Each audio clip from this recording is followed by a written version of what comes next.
Hello, and thanks for joining us on TVC Midday News. We begin with this rather sad report from Kaduna State, where no fewer than 10 students have reportedly been kidnapped by yet-to-be-identified persons in Kachia local government area of the state. The victims are said to be students of the Government Day Secondary School, Awan. The Kaduna State Commissioner for Internal Security and Home Affairs, Samuel Arwan, said the incident happened on Monday. He says the exact location of the incident is yet to be ascertained, as the detailed reports are still being awaited from security agencies. According to him, the reports will clarify whether the incident occurred within the school premises or elsewhere.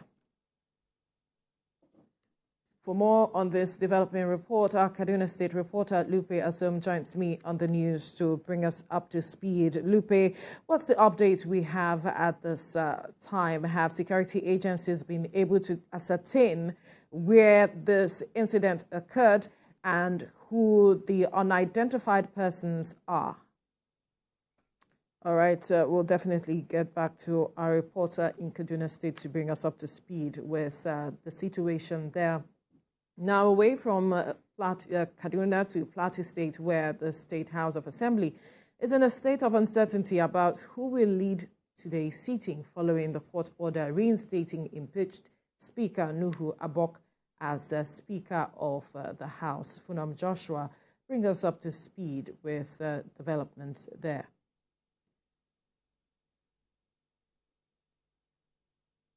Funam, can you hear me?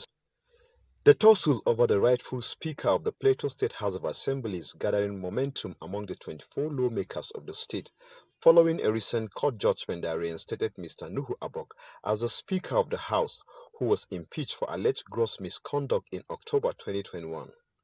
Justice Nafisatu Musa of the State High Court passed a judgment on April 3rd on the grounds that the process leading to his impeachment was illegal. This decision has pitched the lawmakers against themselves on where their loyalty lie. The majority leader of the House briefed journalists shortly after the court judgment, where he claimed that the leadership of the House was not aware of the court judgment and was not served with any notice of the development. He argues that Mr. Yakubu Sanda remains their Speaker. The House is a respectable institution and an institution that respects the rules of law.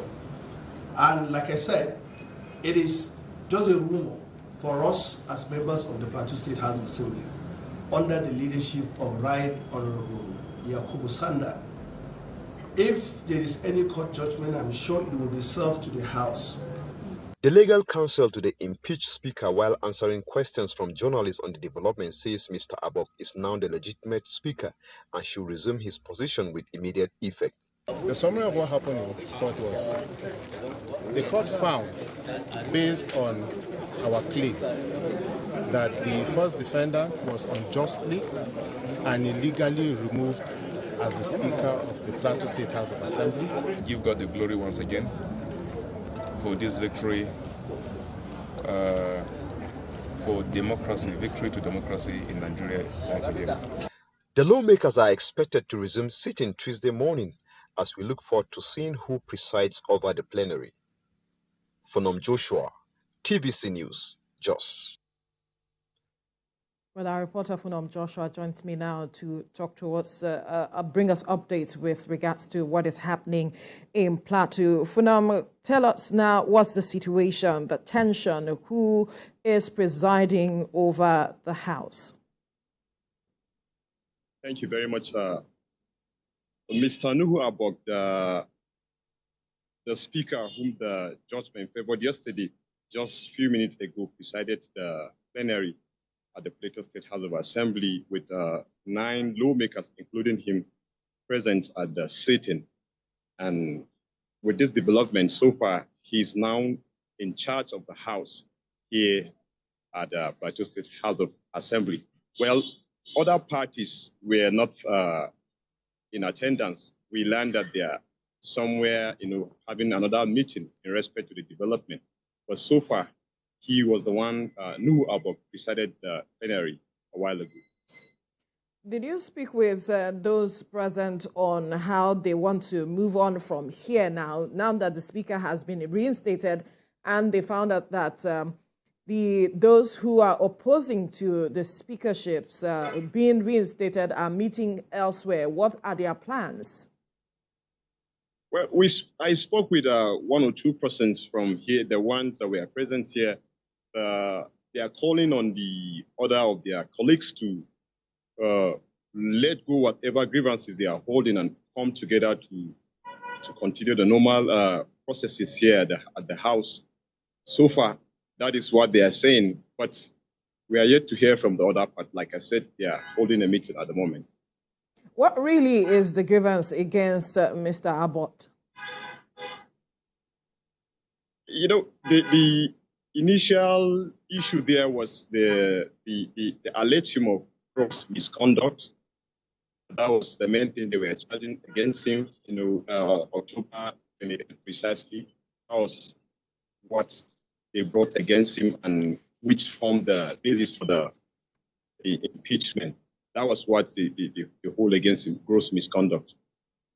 Now, there were concerns that there might be tensions in the state, supporters of these persons clashing with regards to the situation on the ground. But talk to us about what the situation is. Well, at the premises of the Plateau State House of Assembly, there is a serious presence of the various security operatives from the police, the civil defense, and other sister agencies. Their presence is, we have so many of them here, stationed at different positions to make sure that any attempt by lawbreakers, to disturb the peace, they are here standing by. And with the development, like I said, the sitting that just, that was presided by Mr. Abbott, everything went peacefully. People were, the people there coordinated themselves very well, and the police are on standby to make sure that they prevent any act that is liable to disrupt the peace. All right, Funam Joshua, thank you for bringing us up to speed. We'll definitely keep tabs with you for any more development coming out of Plateau State. All right, let's take you back to our first story from Kaduna State, where we told you that no fewer than 10 students were reportedly kidnapped by yet-to-be-identified persons in Kachia local government area of the state. And our reporter in Kaduna, Lupe Asom, is joining me now to bring us up to speed. Lupe, what do we know at this time with regards to the kidnapped students as well as those who kidnapped them? Have we been able to identify who they are?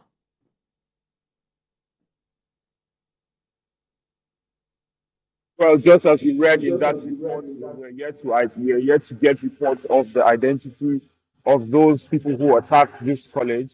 But what we do know is that at least 10 students were whisked away by these gunmen on Monday. Of course, it's what the report has done is that it has left a lot of residents very, very devastated. Of course, they were already celebrating some sort of a return of relative peace in that region. But then this news of the kidnap of 10 students has actually left a lot of people very, very devastated. Kachia is about 92 kilometers from the metropolis here. And we recall that just on the 25th of March, a pastor was killed and his wife adopted in that region. So news like this have left a lot of people very, very devastated. Of course, the military have also been doing a lot in that region. Just 2 days ago, over 10 bandits were killed, bandits camp were attacked, and security agencies were reassuring people of improved efforts to end insurgency, end terrorism and kidnapping. But of course, this news has come as a very, very devastating report. And I must tell you that a lot of people are very, very apprehensive. I think a lot of persons will be curious to know if there is any information with regards to the parents of the students that were kidnapped. Is there any information on them? Sorry, can you come again? I said a lot of persons will be curious to know if there's any information on the parents of these students, what the state or what the situation is with them, if they've received any calls, so to speak.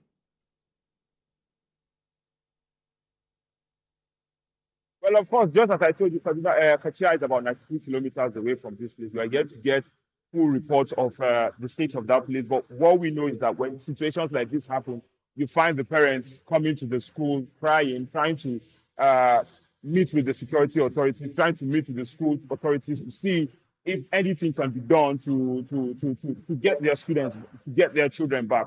But at the moment, what we do know is that security operatives are on the matter.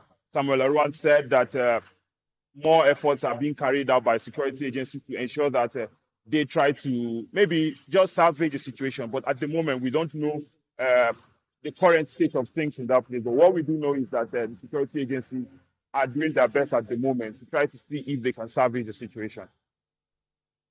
We know that the Kaduna State government had at some point shut down schools just to address this matter of students being kidnapped. Just give us an overview of what the security situation is like with schools in the state. Well, of course, last year when we had a reoccurrence of these kidnappings, what the government, their immediate response was to shut down schools in areas that are very, very prone to these attacks. But at the moment, this particular college that was attacked is a day college. It is located in Kachia. It is a day college. The government also issued warnings to schools in areas where bandits could easily access and kidnap students. So that is the situation. And of course, the service chiefs were in Kaduna State over the weekend. The Minister of Defense was also in Kaduna State. While engaging them, I asked them, they were actually appreciating the improvement of the security situation in the Northeast. And I asked them, I said, how about the Northwest? They said, of course, a lot of progress has been made in the Northeast, but then the Northwest is still very, very challenging. So they said they are also working to see how they can improve the situation, how they can deploy more troops and try to improve the security situation in Kaduna State. But for the state government, they have issued warnings to schools located in areas where bandits can actually have very, very easy access. And that is what they have done. And they also tried to shut down some of those schools. A couple of schools are still shut down at the moment as part of the proactive measures of the Kaduna State government to ensure that students are not being abducted. Right. We'll leave it here now, but we'll keep tabs with you for any updates coming out of Kaduna State with regards to this kidnapped students.